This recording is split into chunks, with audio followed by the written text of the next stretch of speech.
My name is Aravindan, and with me is Abhirami. So we are the founders of DoctorNet India.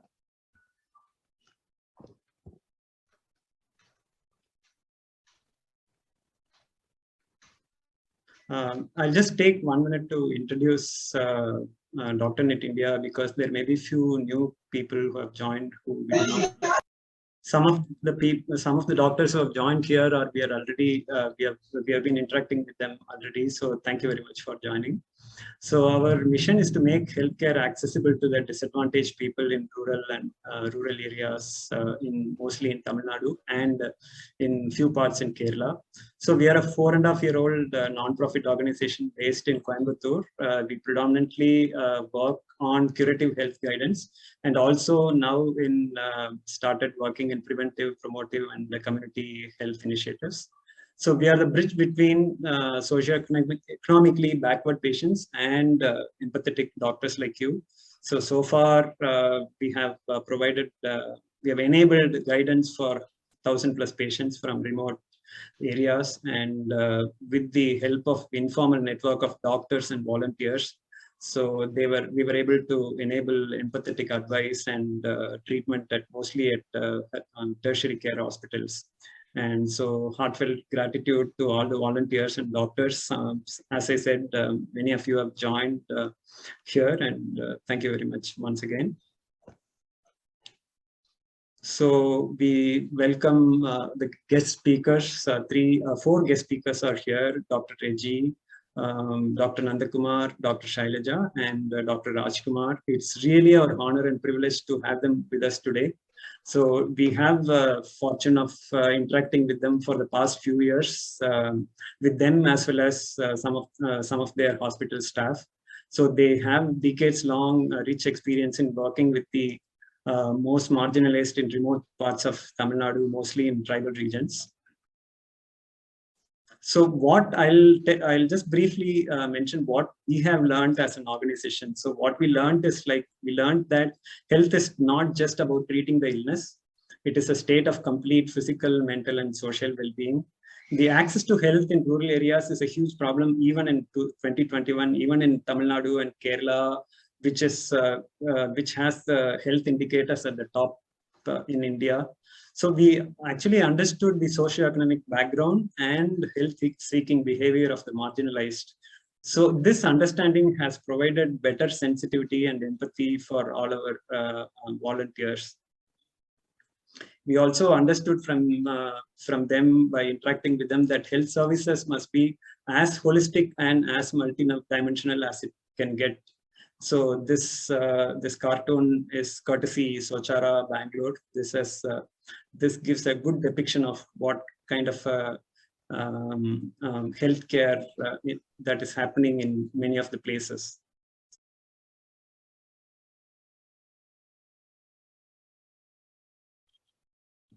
Work in an area in the lower Kodaikanal Hills, about 50 kilometers east of Kodaikanal, and we work as a primary health center.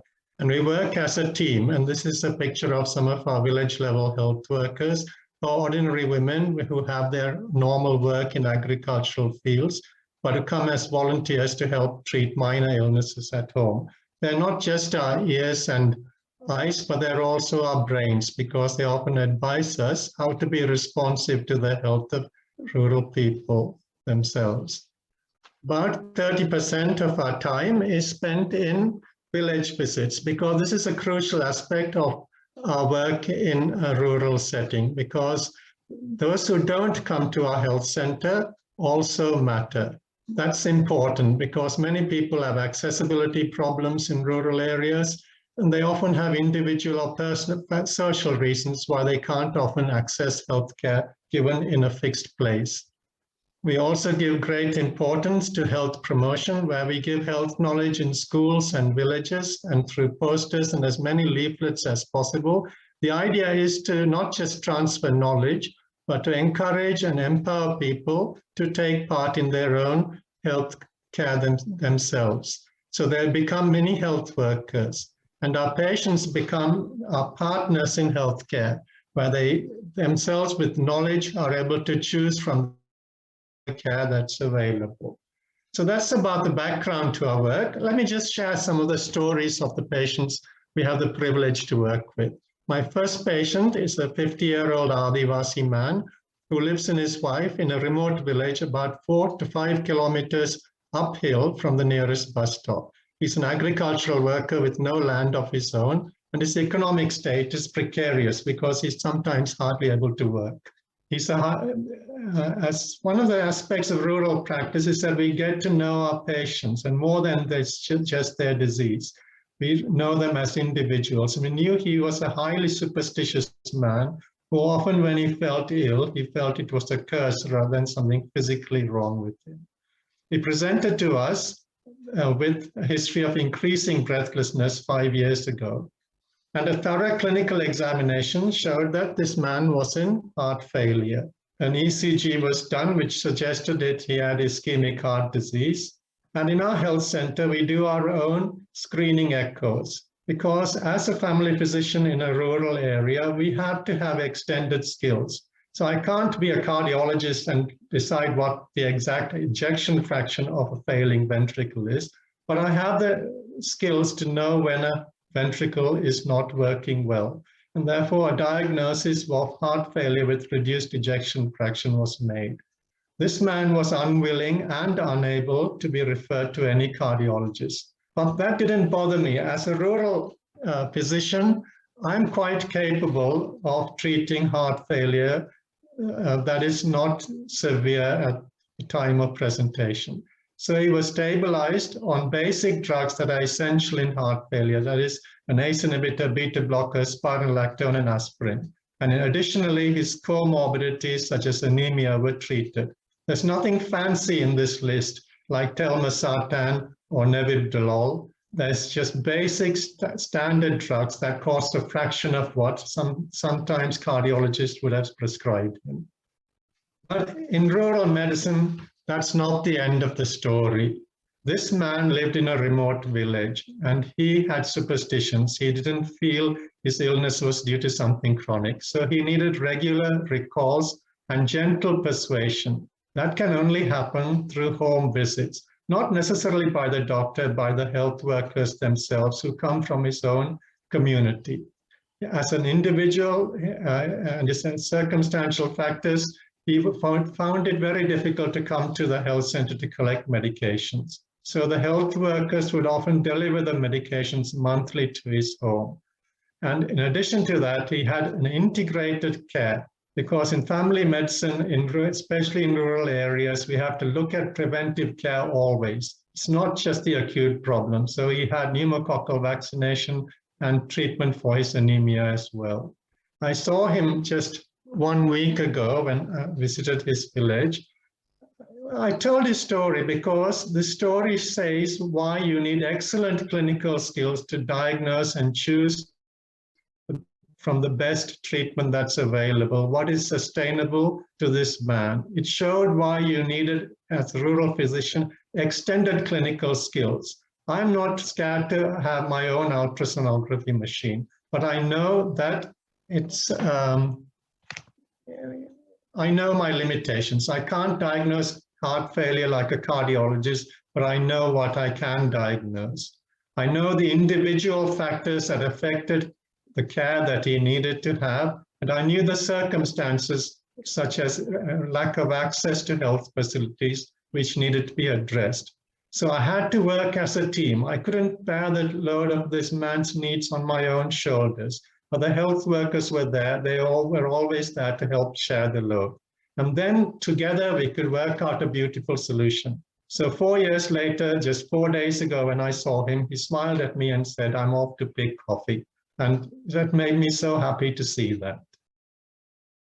My next patient, I'm going to tell you the story of Selvam, who I first met in 2015. Again, he's an agricultural worker with no land, with 2 young children, living in a rural village which still has to be accessed across a river. And only last year a footbridge was made so that people could cross it.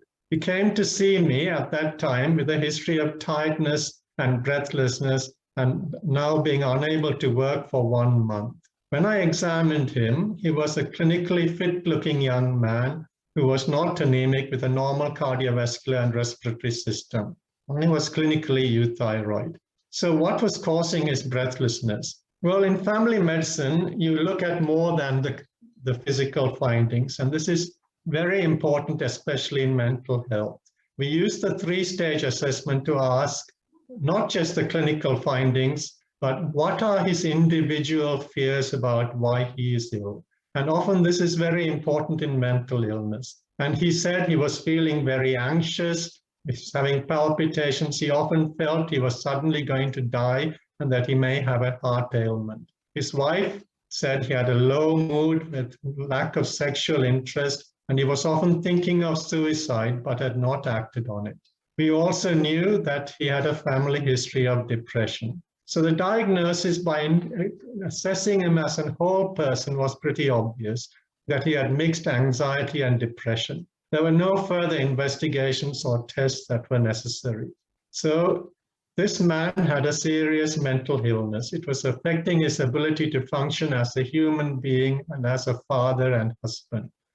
And this is one of the tragedies we see often in rural health, that is mental health that is untreated. It is a great tragedy that needs to be addressed, because the answer to this is that most mental illness can be treated by rural family physicians. They don't need to be referred to a psychiatrist. So how was he treated? He was treated by the whole team. The team explained what his illness was, that it was not his fault that he was feeling like this. There were non-pharmacological treatments the health workers applied, such as encouraging him because he was still a good father and trying to do his best despite all that he was going through. Only part of the treatment was starting a medical drug, fluoxetine. The story doesn't end there. It was put on a regular recall system that was robust so that when he didn't come, action was taken. Home visits were made by the staff, and preventive care was always integrated because mentally ill people have much higher cardiovascular risk problems. So he was helped to stop smoking and have lipid control. So what happened 4 years on? I saw him last month. He was happy with his family.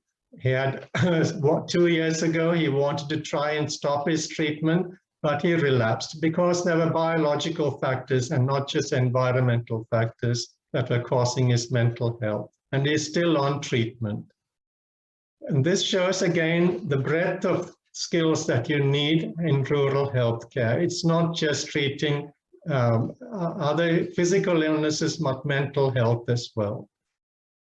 My next patient is Malayama. I have telling her story because in family medicine, you have to be involved in community health principles as well. In our health care system, all the health workers screen every patient who is over the age of 18 every year for hypertension. She was found to have high blood pressure of 190/110 on 2 occasions. So her needs were brought to our health center. So the 3-stage assessment, which I illustrated earlier, was again repeated. She had not just a clinical assessment, but the individual factors that affect her healthcare. The situations she lived in were also assessed. These were that she felt well and she didn't see why she needed treatment, and she would have difficulty accessing healthcare for medications and things like that. So a holistic approach was again essential. Home visits were made to discuss her goals in life, and our own aims which were that we wanted her to be healthy, not just now, but 5 to 10 years from now as well. She was put on a recall system. Accessibility problems were addressed through home delivery of medications by voluntary health workers. Unnecessary reviews and investigations were avoided, and she was treated, and the anemia which was coexisting was treated as well. So 15 years on, a 65-year-old widow with no children who lives in a remote village is still on treatment. And in this rural setting, she's one of the 5% in India who are aware they have hypertension and are taking treatment regularly and have achieved target blood pressure levels as well. My next patient is 40-year-old Selvi. She presented to us a few months ago, having had a quarrel with her husband, and she consumed a large amount of organophosphorus poison. She was brought to our health center with signs of OP poisoning. The health workers immediately assessed her airway, breathing, and circulation, which were stable. So she was given immediate decontamination at the health center with a stomach wash, and activated charcoal was given, as well as atropine to reduce the secretions. But it soon became clear that she was going to have an impending respiratory arrest due to muscle weakness. So immediately she was given drugs to sedate her, and she was intubated and taken with an ambu-bag ventilation to hospital 40 kilometers away. And there she survived after 4 days of ventilation. I've mentioned her story because, again, this gives you the wide scope of medical skills that you will need when you work as a rural physician. When on her return, she of course needed family counseling and suicide safety planning as well, which were addressed by the health workers. I just go on to my last patient. This is Mahilan at the age of 7 months. She again is from a poor rural Adivasi family with no land, who are daily wage earners. They lived born after 8 years of marriage. He was given regular prophylactic iron, as all children in our area are given iron because due to the very high prevalence of anemia. But despite that, he presented with pneumonia. At the time he presented, we had all the preventive steps that had been taken, which were included regular weight. And we felt that this was more than just an ordinary pneumonia because he wasn't gaining weight. And sure enough, on examining him, he also had a pansystolic murmur. So he was immediately started on amoxicillin, which is what the WHO still recommends for moderate pneumonia.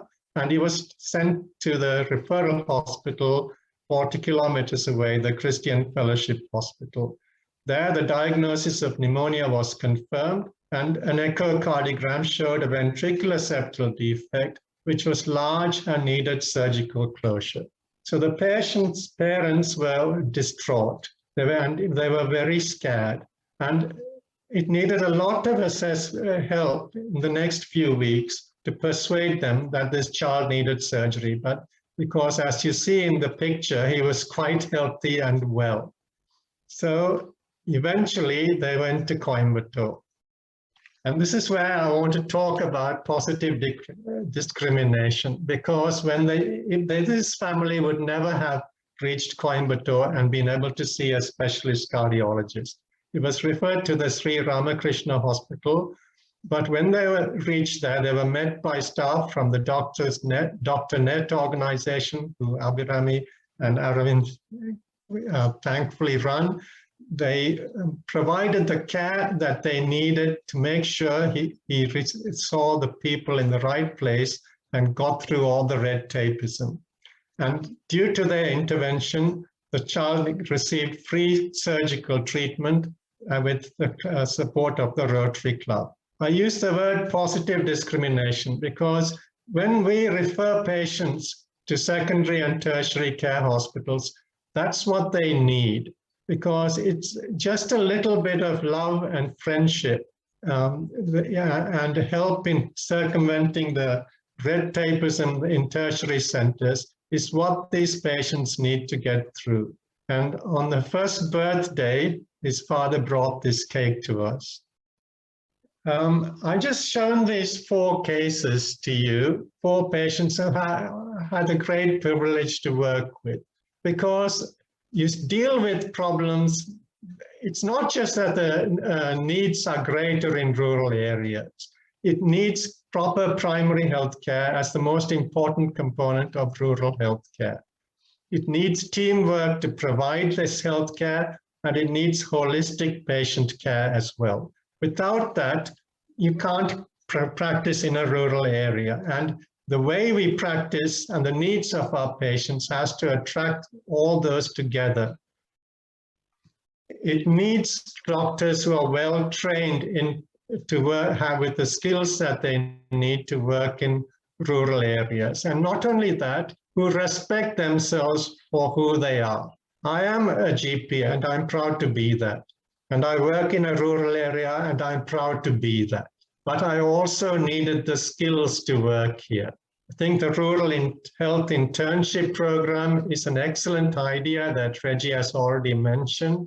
The other things that might help you to get the skills to work in rural areas include the distance education program in family medicine that's CMC Velo run. I think that's a very good one. The most ideal skills, ideal training program for working in rural areas is through the Diploma of the National Board of Exams training in family medicine. There are lots of seats, increasing number of seats throughout India, but make sure you choose the right place to do your training. Some tertiary institutions who run this course are not the ideal places to do it because they are least have the least exposure to the kind of needs that you will face in family medicine. I put this slide here because holistic medicine is an essential part of family medicine, and it's a wonderful skill to practice. I mentioned the 3-stage assessment where you look at not just the clinical aspect. It needs a good, thorough clinical examination and a decision about what the treatment is needed and how to sustain it. But to help the poor to carry that load, they need to be assessed in holistic care. There's enough bad healthcare in rural areas.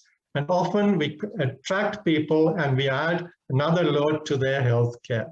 With the right kind of clinical skills and a holistic team approach to patients, that's the only way in rural settings we can reduce the burden that poor people really feel.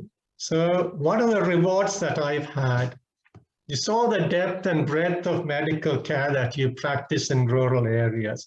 1 minute you're looking at a ear, then you're looking at a person who's acutely ill with pneumonia, and then you may be looking at an eye problem, and then you'll be seeing a person with chronic illness who needs assessment and reinforcement, and a mentally ill patient. In addition to that, you'll need extended skills to practice rural healthcare. For example, having your own ultrasonography, as I've said, and you need good teamwork. But that's something that's wonderful because you do not have to carry the whole load yourself. Doing all this work can sometimes be a huge strain on you, providing holistic care. But as a team, that's possible, and it's possible in a very good way as well. So in rural areas, because the communities are close-knit this way, you have a better chance to provide holistic, patient-centered care. And most of all, the rewards are in the people you care for. They're very special people in rural areas, particularly those who are poor. They'll show you how to enjoy life, which you thought was not possible with very little that they have. And they know about mindfulness and enjoying life for today long before we ever understood it. And most important of all, we also join the fight for social justice and equity in healthcare. So that's just a very fast introduction to what we face in Kesapati and some of the things that you and the challenges that you face. Sometimes they are hard, sometimes they are very rewarding. And in retrospect, they always are very rewarding. Thank you very much.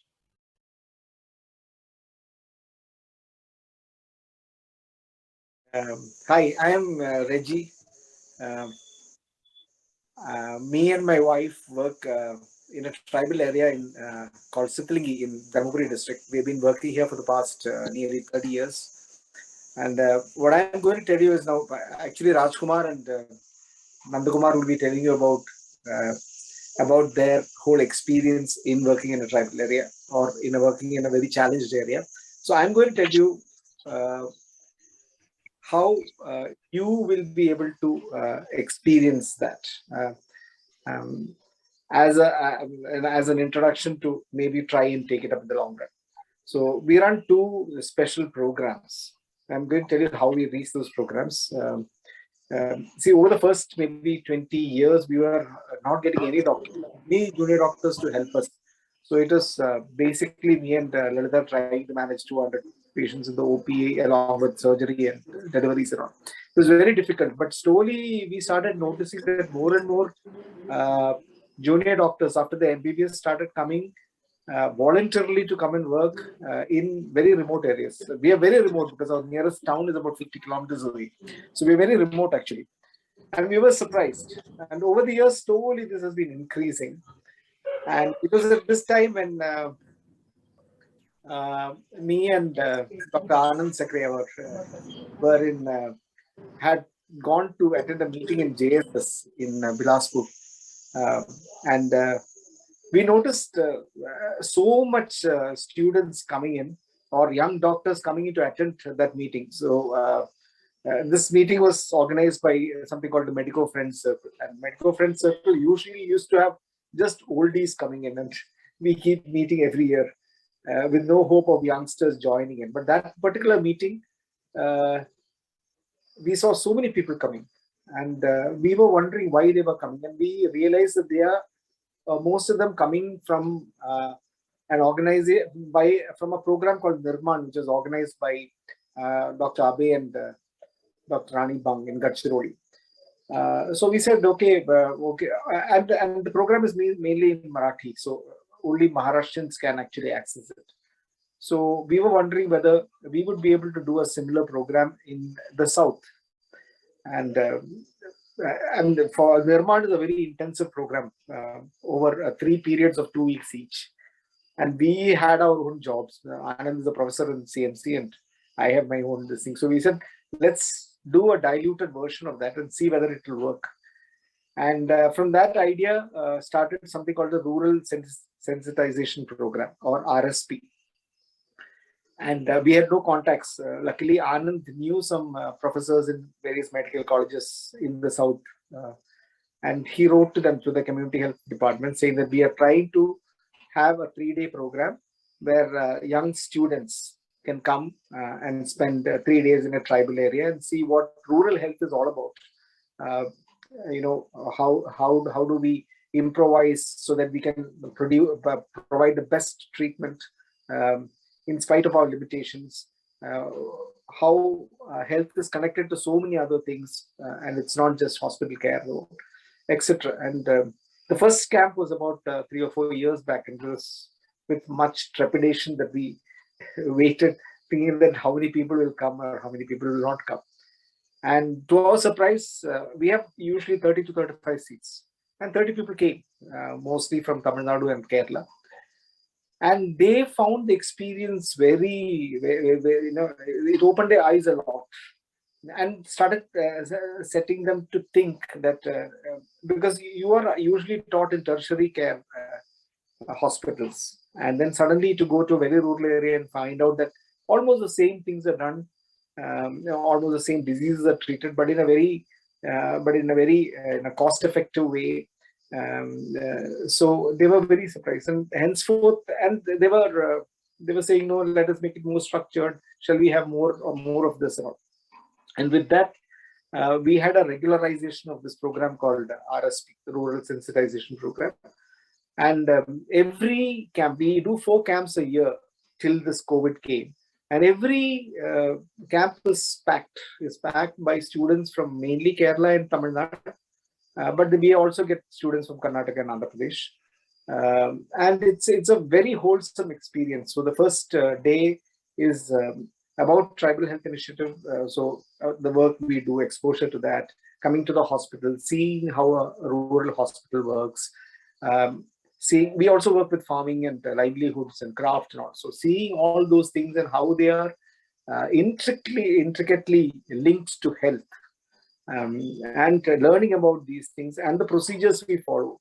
So the students are made to think, what did you find so different from your medical college? The second day is usually in the field. They go out into the field to the villages, and not necessarily to see patients, but basically they are allotted one home. So it could be the home of an artisan, it could be the home of a farmer, it could also be the home of a patient, but they are asked not to look at the disease, but what are the difficulties the patient faced while coming to the hospital? What are the limitations? How do they overcome that? And from about the second half of the second day, we have a lot of very fruitful discussions, a lot of fruitful ideas. This continues into the third day also, looking at the situations of health in rural India as a whole, and how do we fit in? Can we do something about this? So, usually for a camp of 30 to 35, we usually have about 60 or 70 applications, and sometimes we have to filter them out and say that, okay, only so much, because there will be some 25 from one medical college, and that's impossible to manage. Your discussions will not be fruitful. So now we limit to about 5 to 6 per medical college, and then tell them to share the experience with their friends. And it's been a hugely wonderful experience, seeing that young medical students. I mean, it's not only medical students, a lot of medical doctors come. We had one camp where out of 30 seats, 25 were from primary health centers, saying that we would like to know how low-cost care is done. So, and it's so nice to see them, inspired and going back to start thinking about it. But many felt that, see, you are now showing us the chocolate, but you're not giving us the chocolate. So we want to experience this more, because we are going to take a life decision to spend our lives with rural India, or to spend our lives in the mainstream. So we need much more experience. And out of that was formed something called a travel fellowship. The travel fellowship envisages that we have 5 people every year who will take a year off. So they have to make a commitment for 1 year that they are not going to, write NEET and get permission from their parents to come and take 1 year off and travel. We have right now about 9 centers all over India. Not only in Tamilnadu, we have in Jharkhand, we have in Rajasthan, we have in lots of places. And the students take 1 year off and have a block of 4 months in one place, 3 months in another place, 3 months in another place. And they are not only going there to work in those organizations, but also to keep their, what we tell, their eyes and ears open, interacting with the founders who can inspire them, interacting with the other staff, seeing what the work in the field is. So our first batch of travel fellows from 4 was reduced to 2 because of the COVID epidemic. And people were very frightened. Our second batch is right now going on. Out of 4, we have 5. Out of 5 seats, we have 4 people who are now traveling all over India. And the idea of the travel fellowship is mainly mentorship. So not only do they see things, but they also are mentored locally, and they have a general mentor. Funds were very hard to find. So the first year we got it from friends. The second year, luckily, we are being funded. And we feel that it is a very successful program.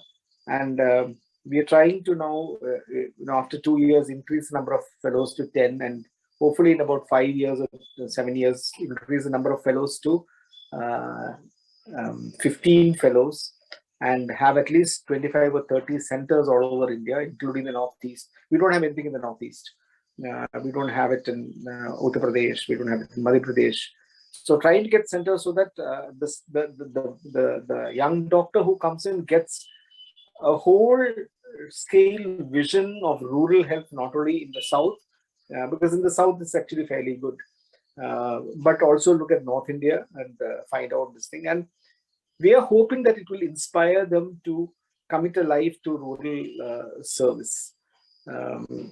We don't know, we have to find the results, but I think all your young doctors out there who would like to explore the possibility of joining in for to look at rural health, I would ask you to try and come for one of our rural sensitization programs first, get an introduction, and then make a decision to commit 1 year. It's never too late. So we have even postgraduates traveling now.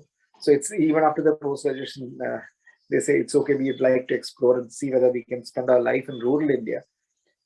There are 2 things to this. One is that to escape the crass commercialism which is existing in the cities and in the bigger towns, So you come, many people join medicine because they are inspired to do something good for society, and they find that it is impossible to do that in a commercial setup because they are profit oriented. So they would like to still live their dream as a rural doctor or a doctor who wants to care for patients. And also to find out that there are many doctors out there who have given up, given up in quotes, because they're not actually giving up, they're actually gaining the really what normally people take for granted. And they have very good experience. I'm quite sure Nandakumar and Shyla and Rajkumar would probably elaborate on that. So this is one thing. We have a website called rhccfellowship.org. You can go inside. There's an application form for both the RSP as well as the travel fellowship. I would definitely recommend that if you have a heart for ethical care, for good care, for working for the people who really need your help, please do come and join as a fellow. Come for the rural sensitization program as well as for the travel fellowship, and hope to meet you all in Sittilingi.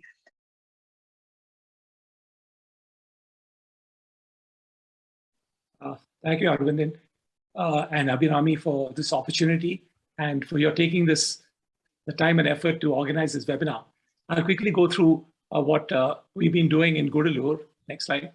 Gudalur is located about 120 kilometers from Coimbatore, and it's bordering a number of forests, the Mudumalai Sanctuary, and it is the area where about 20,000 particularly vulnerable tribal groups reside. Next slide. They in Tamilnadu, there's approximately 1% tribal population. About 20,000 of them are in our area of Gudalur and Pandalur taluks. The majority are Paniyas who actually were bonded laborers but now are freed, and they are mostly agricultural workers or working on the coffee and tea estates. The Beta Kurumbas were formerly elephant trainers. Now they're mostly working in the forest and also as small estate owners. The Katnaikans are still in the forest, collecting honey as a source of income. The Mula Kurumbas have had some education, and they are the most forward of the tribal groups. Next.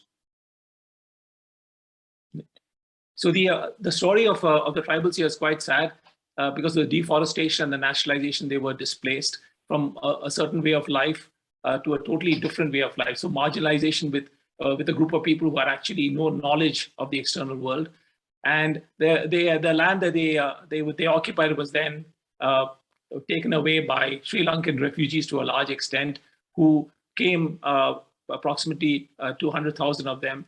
So that the tribals became a minority in this area, and they lost their access to the forests and their way of life. Next. As a result of all this, there was a tremendous amount of change in their status from being masters in the forest to people who were working only as estate and agricultural workers at the lowest level possible. And so there was malnutrition and disease, and the lack of their formal education and literacy caused enormous exploitation. They lost their land and were in a very pathetic state when in 1986, two activists, Stan and Mari Thekekara, started work and organized them to form the Adivasi Munret Sangam in 1986. And they had a massive land rights movement in 1987, where for the first time, 10,000 Adivasis took to the streets, and it was the first time that the government realized that there were so many tribals in the area. Next. The health scenario was quite abysmal. Almost no immunization or antenatal checkups, very high infant, almost 250 per 1,000 deaths. And the maternal mortality was also very high. Deaths from simple illnesses, which could easily be prevented or cured, like diarrhea, anemia, tetanus, and a very high incidence of eclampsia. In the first year, almost a quarter of the patients who came in had eclampsia. Next. At this point, the Stan and Mari sent out messages saying that the dire condition, and two young doctors who had just finished their internship, Rupa and Narayan Devadasan from CMC Vellore, they came and wanted to spend just 3 months working working in Gudalur, but they stayed on for 10 years. They actually started the work with training health workers. So tribal women who had some standing in the villages were trained as health workers to take care of under 5 and antenatal care. Next slide. Their work was so appreciated by the Adivasi community that they wanted them to take care of all the illnesses, which is quite difficult because working in the field as well as the hospitals simultaneously was quite a problem. And it was at this juncture that Shyla and I joined them in 1990, and we started Ashwini and the Gudalur Adivasi Hospital. So mainly to empower them and to create a health system which is more owned and managed by them. As we know that community-owned institutions can be a powerful tool to change social equations. So that's the first hospital that we started in a rental building. The patients on the floor, but a tremendous amount of work was done with these very simple surroundings. We trained the tribal girls as nurses, and the ones who we couldn't train personally, like pharmacy and so on, were sent to other institutions to train. Next slide. So training became a huge component as the tribals were then taken on as accountants, administrators, lab technicians, pharmacies, and so on. Next. We also started area centers to decentralize the work. So this is the initial pictures that you can see of how the work, how simple the situation was in those days. Next. This has grown now to have 8 area centers which covers 320 hamlets and provide primary care with non-communicable diseases, cancer, sickle cell disease, TB screening, health education, and mental health. Next. The hospital has evolved to be a 50-bed hospital with most facilities. Next slide. We have laparoscopy, endoscopy, a blood bank with component separation, and quite advanced lab with ultrasound and X-ray machines.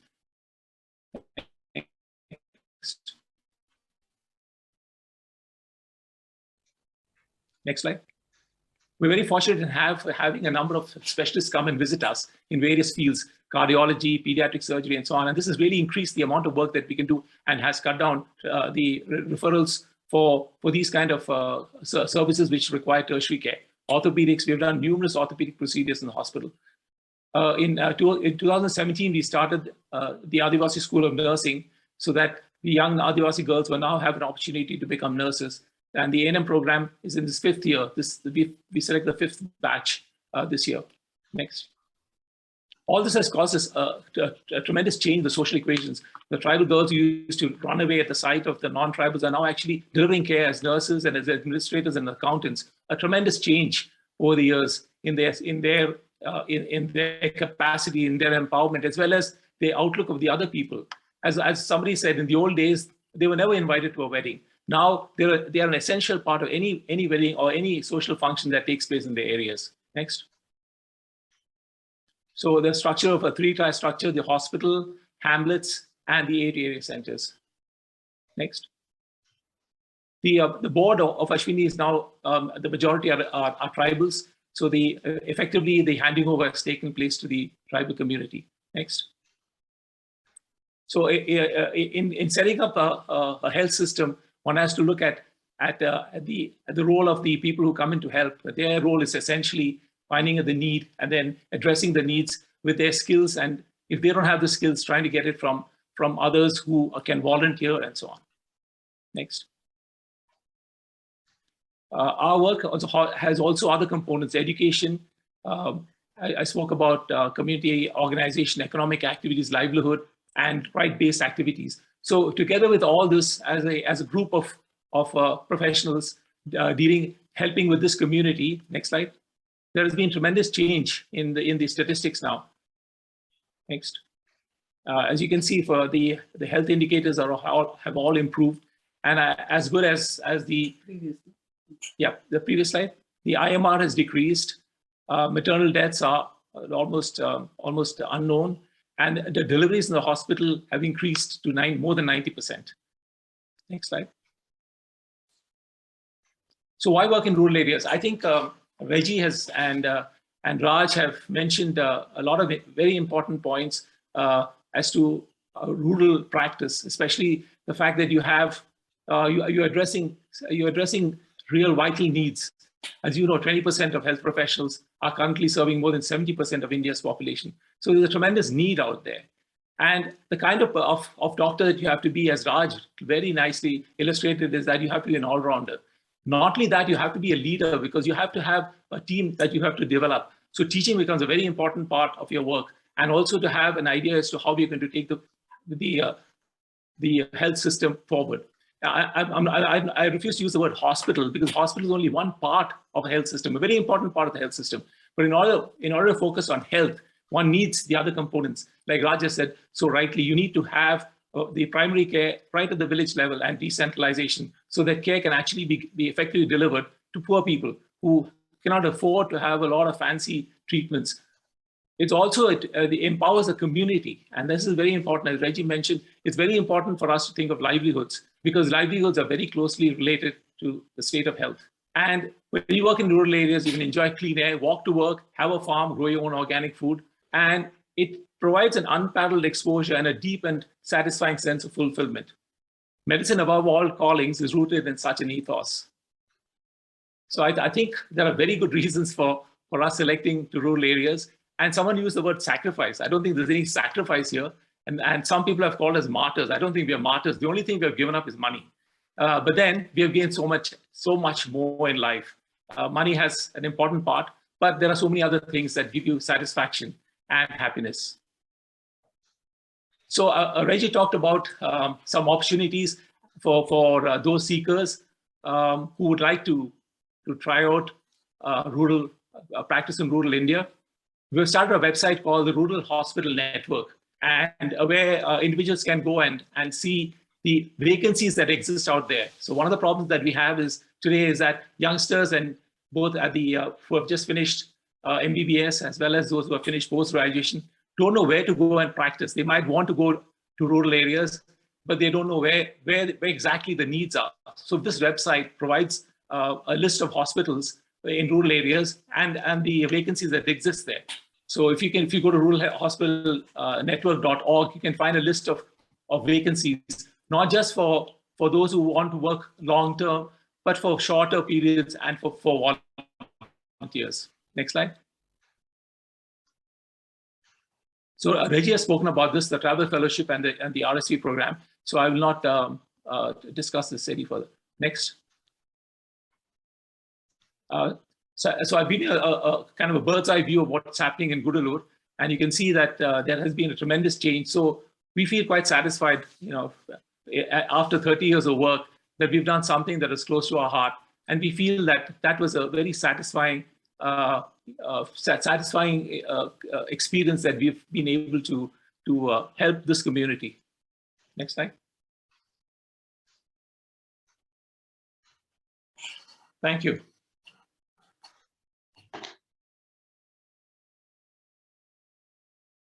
The first one is from Dr. Padma from Coimbatore. So she's asking, a lot of us are single specialty, like I'm an ophthalmologist, and what can be our role here? I can answer that. I think specialists have a tremendous role. As I pointed out, we have a lot of specialists who come in and volunteer. So any of these hospitals that you find, for Coimbatore, you could go to Sittilingi or you could visit us. Volunteers are with single specialties are very, very welcome, because they really upscale the kind of service delivery that the hospital provides. For example, if you have ophthalmology, you can come in and look at a number of patients who have eye problems that could be referred to you on that particular day, and then they can then be referred to tertiary care centers for further treatment. So it's a very important part. So you can definitely look at our website, at all the vacancies, all the different hospitals that are in rural areas that would like to have volunteers. If I may add, if you're really interested in rural work, you can learn all the other specialties.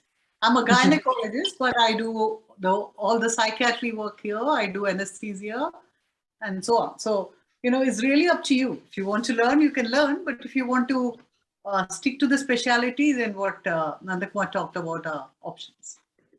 Thank you, madam. I'll definitely look into that. Yeah. So thank you. Actually, there are two questions, similar questions. I'm combining them. Dr. Leela Menon works is a GP in the UK, and Dr. Madan works in Australia. So they're asking what are the opportunities that are, what are the short-term opportunities for a voluntary work here?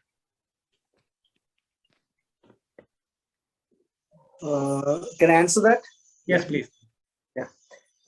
Short-term opportunities are actually we will not be able to. You will not be. If it is short-term, there's a limited number of things you can do.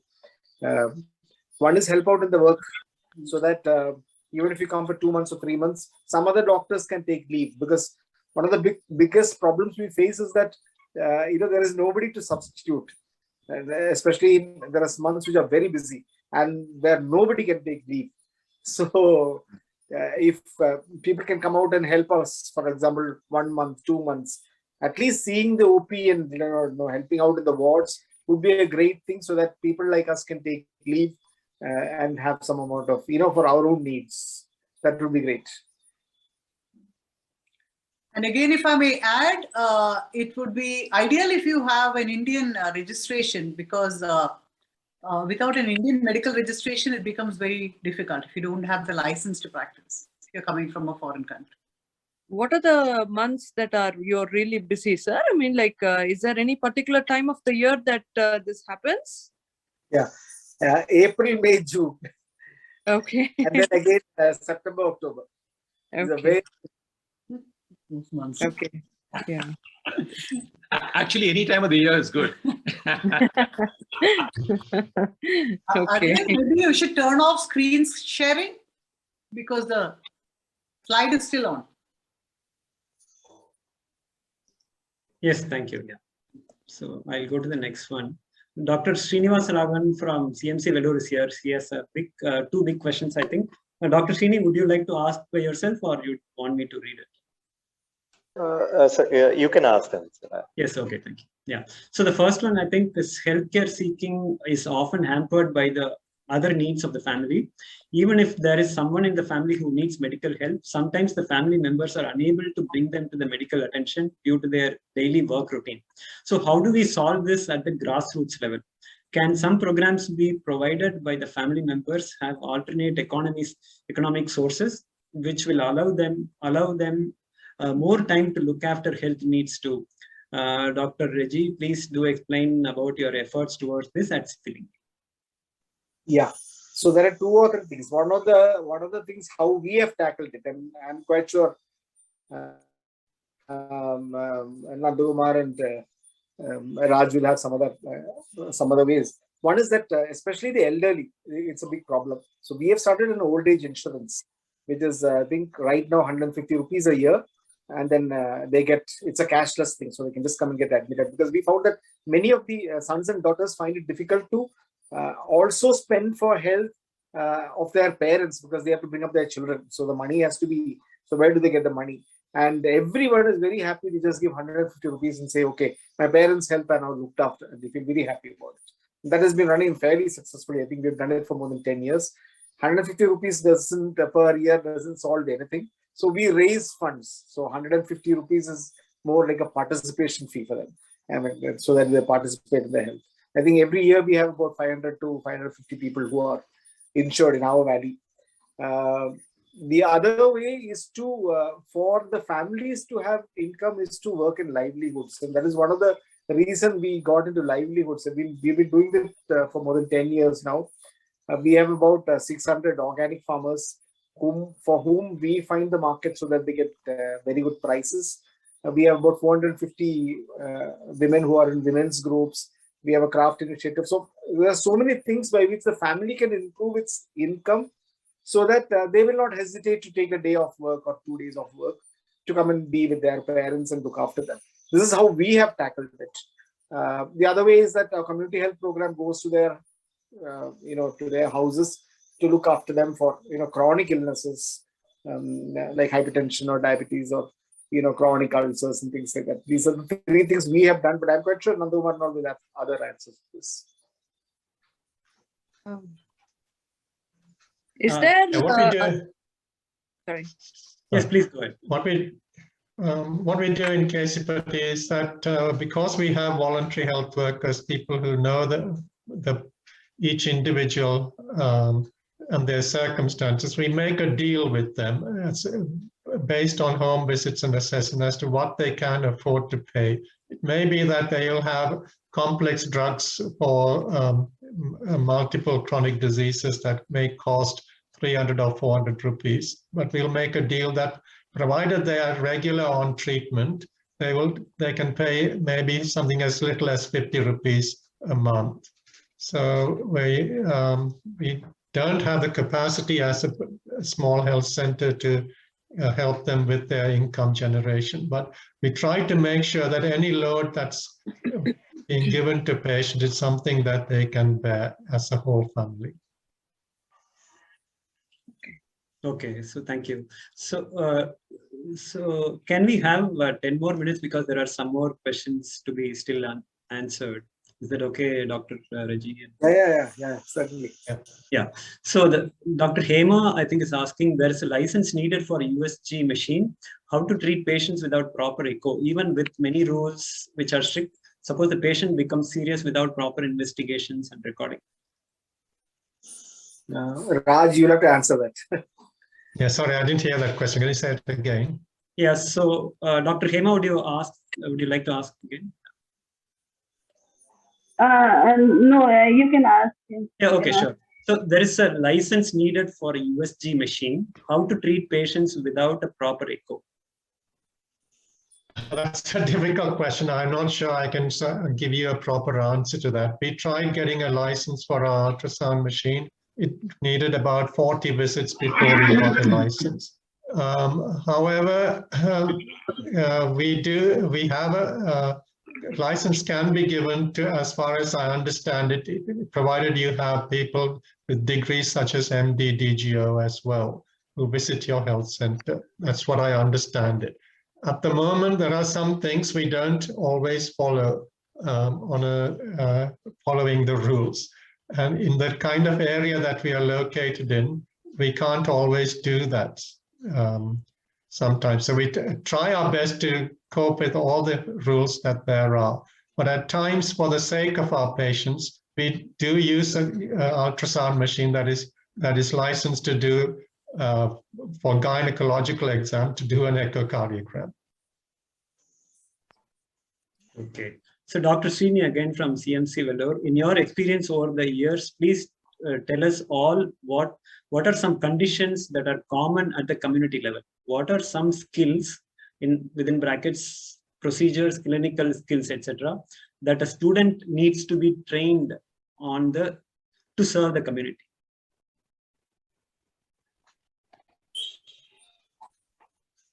Raj?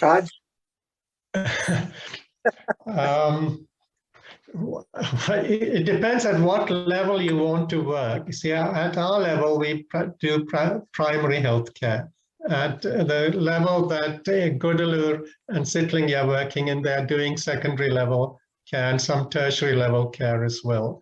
At primary health care level, the skills that are the most needed are to work, as I said, as a teamwork, and how to integrate holistic care. The practical procedures you need to know are, there are lots that you can do to extend your skills, but I would refer to the DNB exam in family medicine and the kind of skills and practical procedures that they expect you to know to pass that exam. That exam is becoming more and more relevant than it used to be with good institutions who promote family medicine, like in CMC Vellore.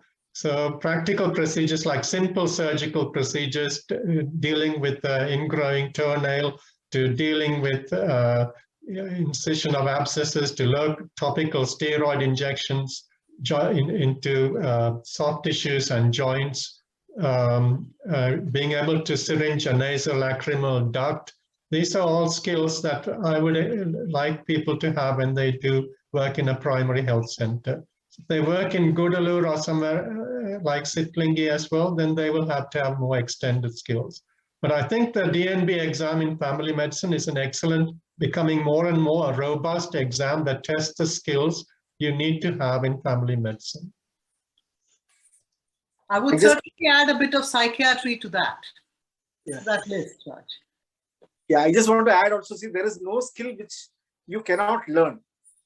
So depending on the hospital or the needs, you can learn any skill. It's not a big deal at all. Don't be limited by your, by your thought that you cannot learn it. If you can learn anything, it's not a big deal. See, sometimes I do locum work in Australia and remote areas, and what I learn is what I realize that even in a country that is as well resourced as that, they expect rural family physicians to have basic ultrasound skills, and there are licensed 3-day courses that family physicians can do in emergency ultrasound skills. So if a country as resourced as that expects its rural doctors to do those things, as Regi and Nandakumar and Shyla stated, there are skills you can learn, and it doesn't need a lot of time to do that. Yeah, I'd like to point out that almost 80% of the patients, more than 80% of patients who come over here are taken care of. We refer almost less than 10%, indicating that a secondary care hospital can really deliver most of the care required in rural areas. And as Rajan pointed out, you need the skills to do it. And you may have to especially go out and gain those skills. It's very important for you to find those centers where the skills are taught. All right. So Dr. Alisha wants to know which family medicine DMB program would you recommend?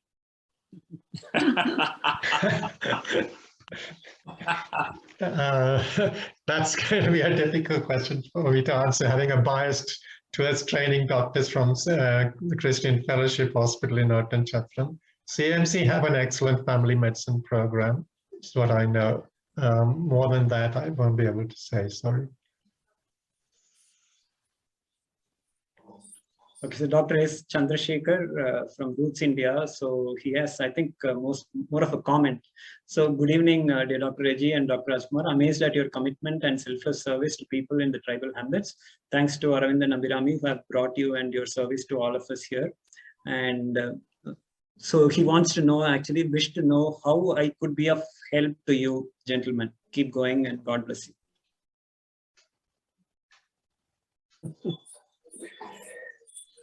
I would advise to just come and visit, and then you can know how you can help out. That's the best thing.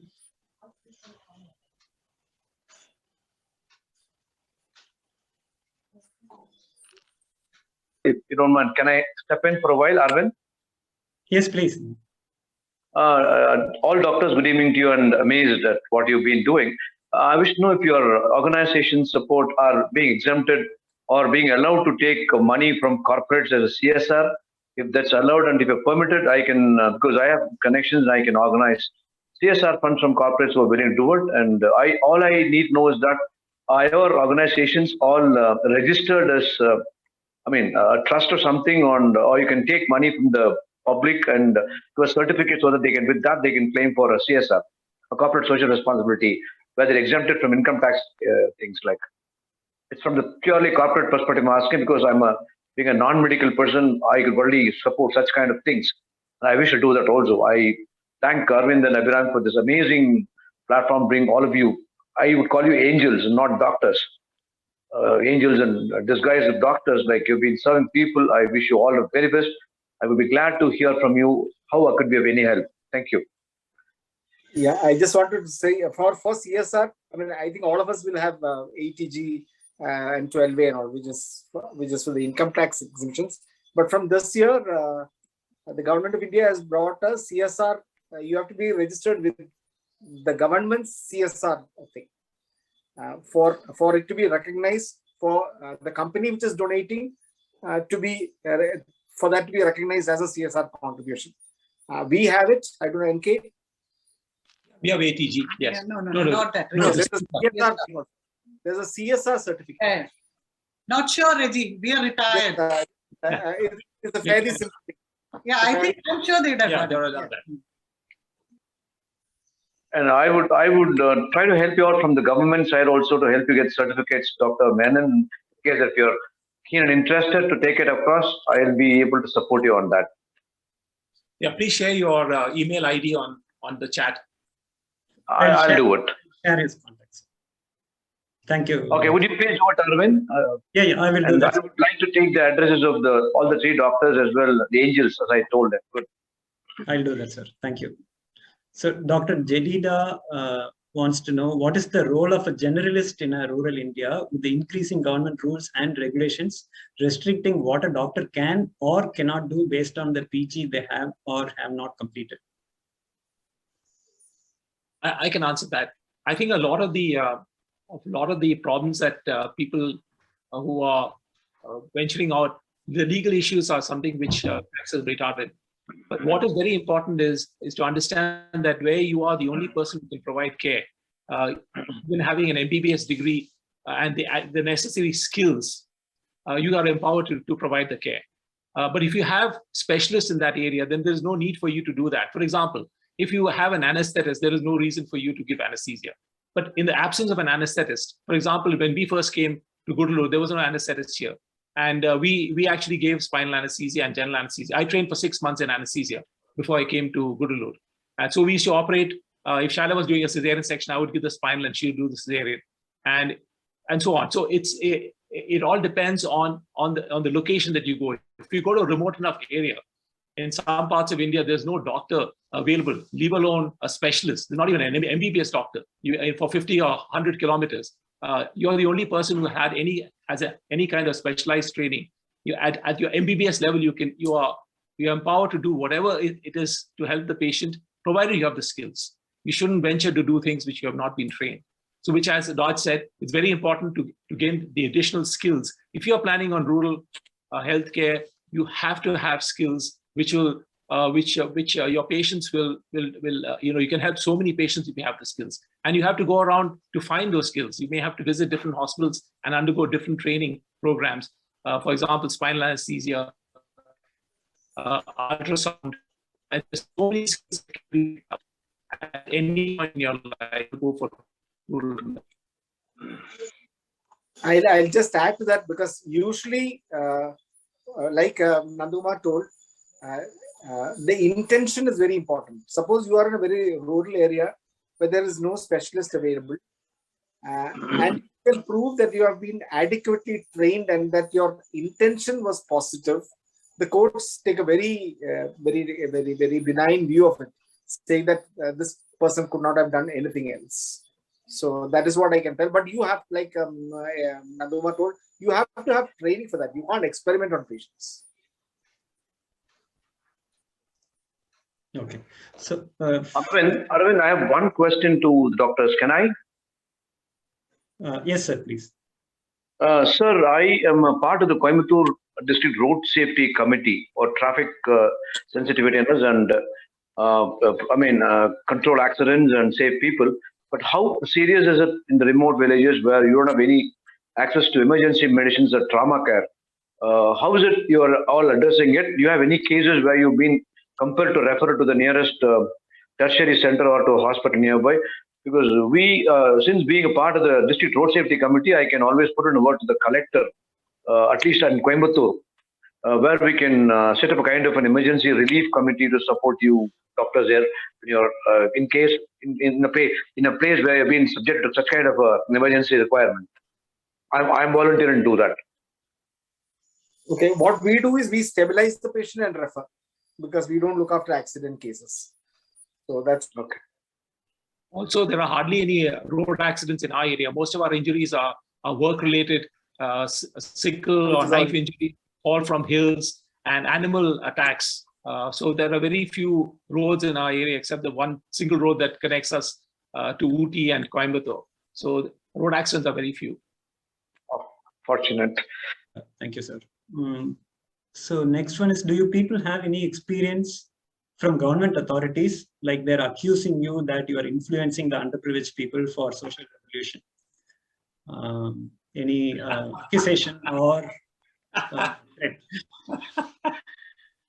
No, here we don't have a problem with that. In fact, we try really hard to work with the government, because our whole one of the things that we would like to do is to make the government system work. we do not want to be a parallel system. We only try to fill in whatever the government is not doing. And I think we have a good standing with the government. So we haven't faced any of those accusations. I don't know about, I think it's the same with Regi. And, No. So it depends on the person who is on top. See, if the joint director of health is a nice person, then you have a very good relationship with them. If the joint director is a person who is jealous that you are taking all the delivery cases and your name comes in the paper, then you have problem. So it's like a blow hot, blow cold thing. So we've had problems. For example, we had a COVID ward which was doing very well and it got reported in the papers.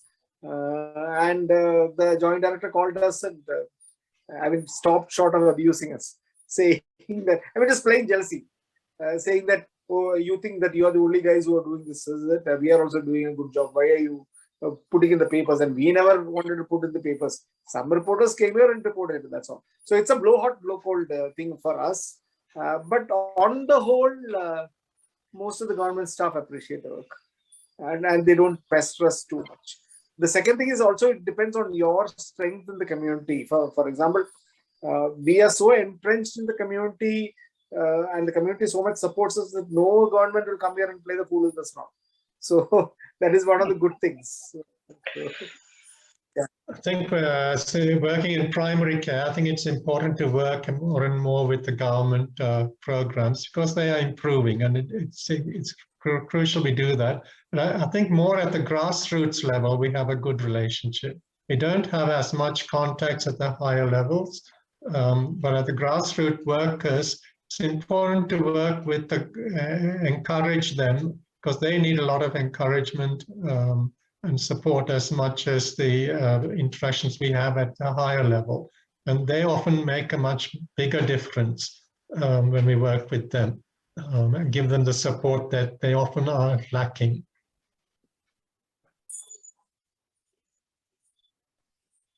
So next question is, how far does the government support the initiatives, especially financially and administratively? For us, nil. So we don't get any support from the government because we found it difficult to work through the kind of organizational matters that we have to comply with. So we don't get any support like that. We are actually supported quite a bit. We also found it really, really difficult, but we've decided that this was one of the things that we had to do, that our tax money needs to come back to the people. So we have struggled, and we do get some support for this. Our sickle cell program is supported, our inpatient treatment is supported to some extent. So, you know, they still over us. wow. But we won't give up. We keep at it.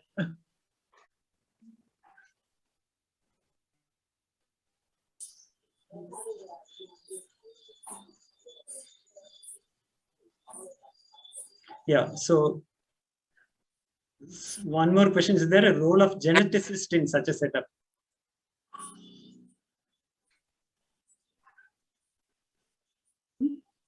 So was I audible? Is there a role of geneticist in such Yeah, you are audible.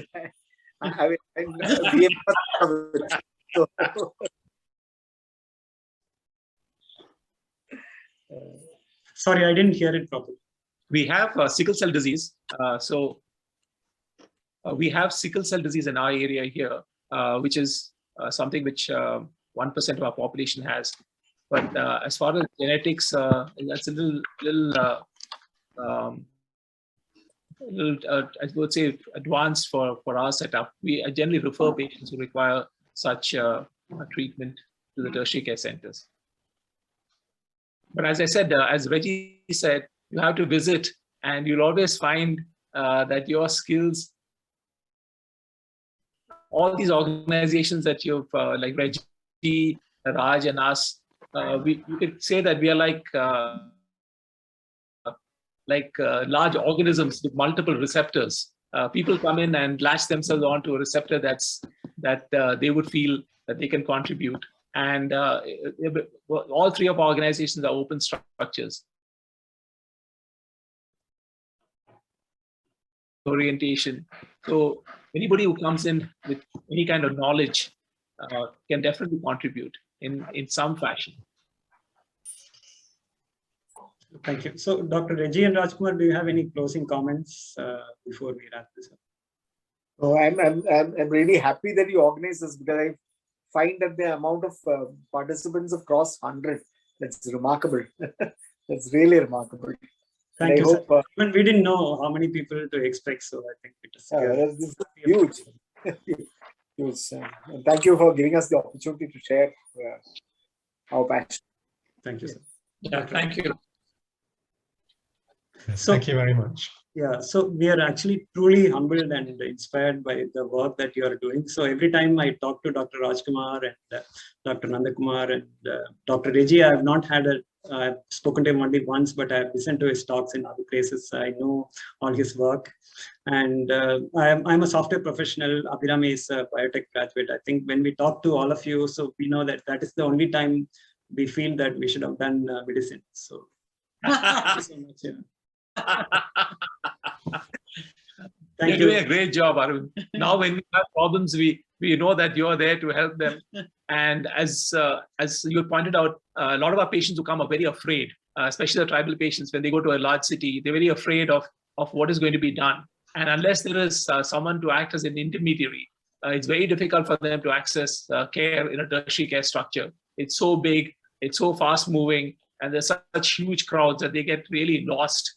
And unless someone is there to hold their hands, they just come running back. We've had so many patients who've come running back from medical college hospital because there wasn't someone that they could trust who would act as an intermediary. So I think you're providing an excellent service, and I really am happy that we have people like Abhirami and you out there so that we can refer patients, and we know that you will guide them and find an appropriate care for them. Thank you so much. It's really an essential part of the kind of service needed.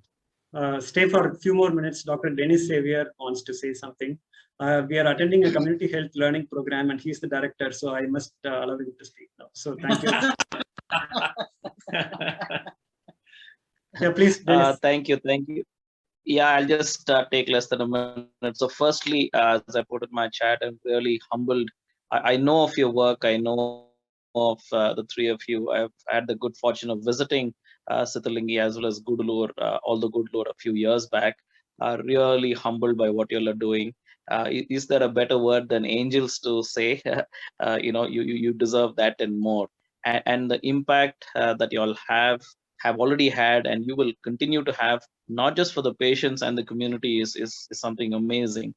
Even more important than that is the opportunity that you provide for hundreds of doctors to come and just experience and gain from. I mean, I think one of you said, there's no sacrifice. We're not martyrs here, but the amount of gain that doctors have, is beyond what they can get anywhere else. So these are all immeasurable things, hugely important for our country at large. So I'm lost for words on what to say for the work that the three of you have done in these areas.